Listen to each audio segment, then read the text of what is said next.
And for more on Leicester Police and what they're doing, I'm now joined by data security expert Jamal Ahmed. Hello, Jamal. Surely this is a good idea, isn't it? People are breaking the rules and this is a deterrent.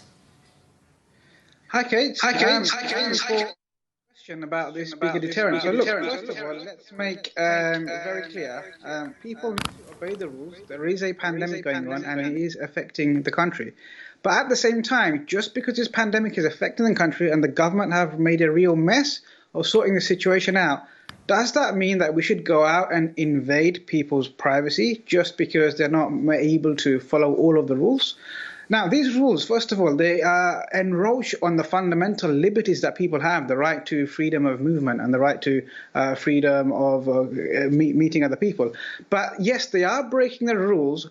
But is it a good idea? So the Leicester Police Force obviously think it's a good idea to publicly name and shame, but clearly they've never heard of the broken windows theory. And for anyone that's not familiar with the broken windows theory, what the theory says is when there is evidence of misbehavior, when there is evidence of civil disobedience, if you put that to people, then you're likely to encourage more civil disobedience, more criminal behavior and more serious behavior. So I don't think this is a policy that's been thought through. I think it's a knee-jerk reaction. Somebody thought it would be a good idea, but clearly it's very poorly misinformed, and it's also further intruding on people's civil liberties. And how much can people take? The lockdown has already caused a lot of mental health issues for a number of people.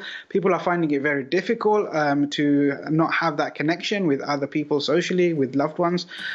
And is this really the best way of Leicester Police spending their time and efforts in making videos where they're trying to blur people, but they haven't gone as far as they should be going to be able to reveal those individuals' identities? You can still hear people's voices. We can still recognize them. If I'm from Leicester and I see some of my neighbours, I'm sure I'll be able to recognize them by hearing their voice and the way they dress. OK, Jamal. And on that note, then, you raise lots of different points here, but let's look at it this way. We've got record people dying. We've got people breaking the rules. The police have been given no strong powers to enforce the rules like they have in other countries in Europe. They've had to improvise, and if it works, then it's a good idea, isn't it? It keeps the death toll down. Isn't it a good idea? Well, here's the thing, Kate. If it works, it's a good idea, but there's no evidence that this has worked. There is no other country that's done this before to show that this is a good idea.